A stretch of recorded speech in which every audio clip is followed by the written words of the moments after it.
Jai Shri Krishna, this is Rupashi. This is Chapter 1, Shlokas 32 to 35. Shlokas 32 to 33.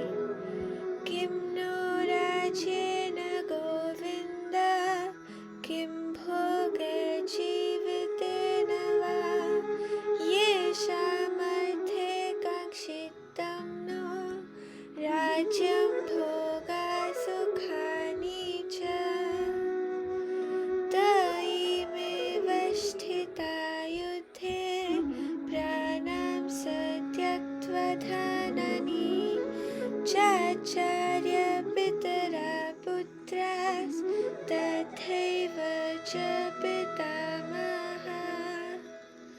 Transliteration. O Krishna, neither do I desire victory, nor the pleasures, nor the kingdom. O Govind, what value does the kingdom, or even life itself hold?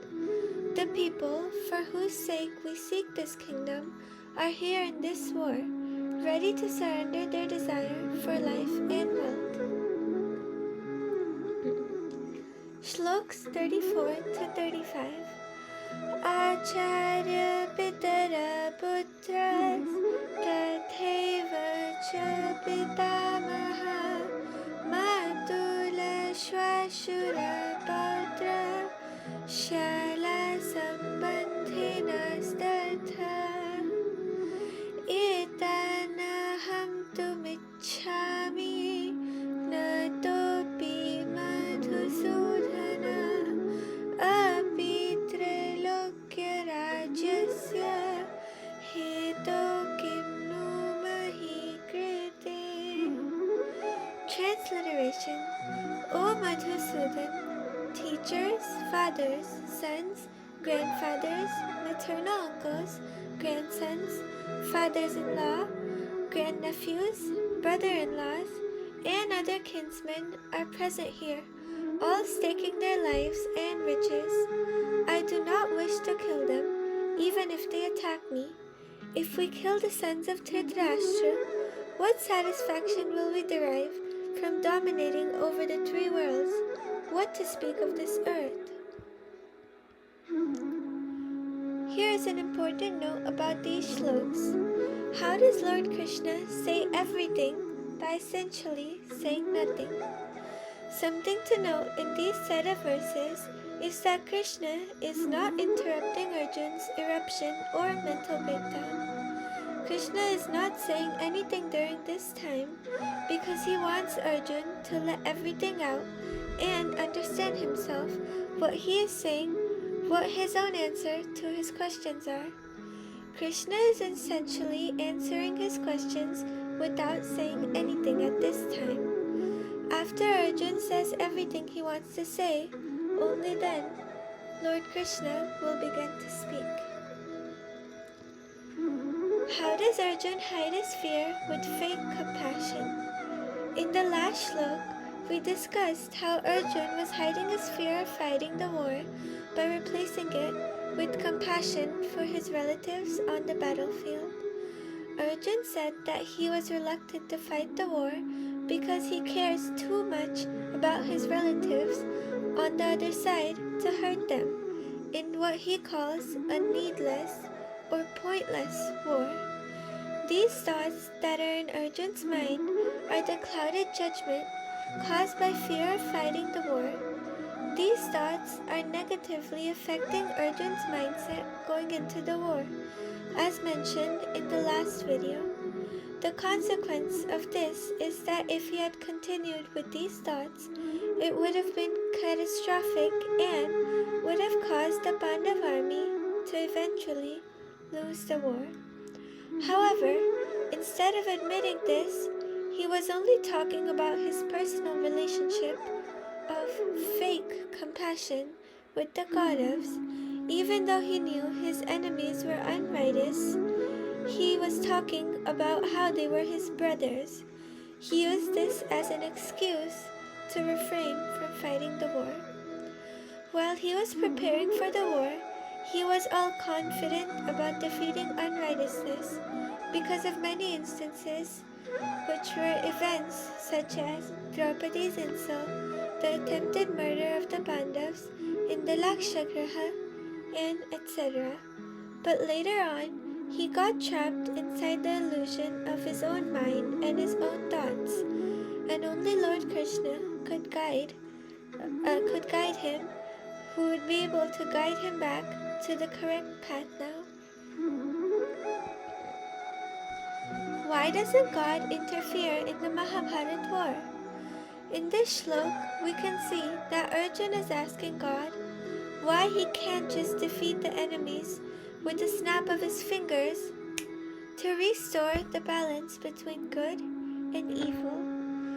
When an incarnation of God is sent down to earth, when evil begins to outweigh righteousness, and he guides society to defeat the evil and restore balance, but he never fights the fight for them. Assisting society in uplifting themselves is to defeat evil forces is much more valuable than just having God intervene and defeat evil just like that. That will make society lazy and reliant on God whenever evil gets out of hand, which goes against the qualities that our ancient scriptures tell us about. God is angered when evil attacks his devotees. The Lord was fine with people doing evil attacks against him, but not at all against his devotees. This was the reason why Lord Krishna wanted the death of the Kauravas. They were deceiving the Pandavas, who were devotees of the Lord. He knew that the Kauravas were also deceiving him. However, he did not care about this. He is God, so he is above everything in this world except for niyati, which is fate. However, the Lord did not think it was okay for the wrongdoers to do wrong with his devotees, who were on the path to becoming pure, leading to Krishna consciousness. Personal versus professional relationships. This shlok brings up the key idea of professional versus personal relationships. Even though Arjun had a personal relationship with everyone on the battlefield, they were either cousins or part of his immediate family, he could not act with these thoughts of personal relationships at that time. Here is an example. So, he would have to act personally because this was a serious matter. For example, let's say that Kushi had a teacher at school who was also one of her relatives. When Kushi and her teacher met outside of school, they would have fun, laugh around, and play together. This is an example of a personal relationship. However, they were nothing like this at school. At school, they were more serious, and they had their limits. Kushi's teacher also spoke loudly at times with her at school when she was not listening. Kushi used to get really mad and sometimes think that her teacher didn't like her anymore. This is an example of a professional relationship. Some things must be kept to a personal level outside of work and vice versa. So, next time, when Kushi meets her teacher outside of school, they should not be speaking loudly to each other like the time at school. Likewise, next time in class, they should not be laughing and playing around. Different things are meant for different times. We must remember to act based on the time and situation. What Arjun should do about this? So, Arjun should be thinking about the war professionally at this point, because now it is the question of dharma and adharma, righteousness and unrighteousness, which is a serious matter.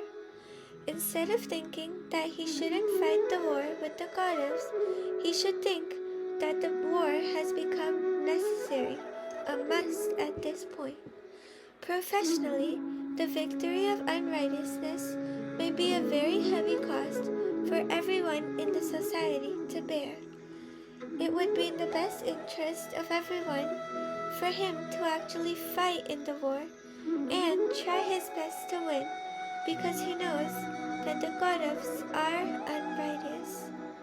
During the fight, he should be confident about his choice in fighting. However, this doesn't mean that he should have the same attitude when he sees the Kauravas outside of the battlefield. That time, he must change his attitude to a more personal attitude, switching from this professional one. Time for a mini quiz now. How is the trio Vishnu, Brahma, and Mahesh related to each other? Please comment your answer in the comment section below this video. The correct answer will also be stated in the description below. So next, Chapter 1, Shlok 36 explanation will be coming on September 29th. Please ask any questions you may have about this content. We highly encourage everybody to ask at least one question so that we can all discuss from the questions and ultimately learn from them. Please check the description box below for the link to the Google form to ask any questions.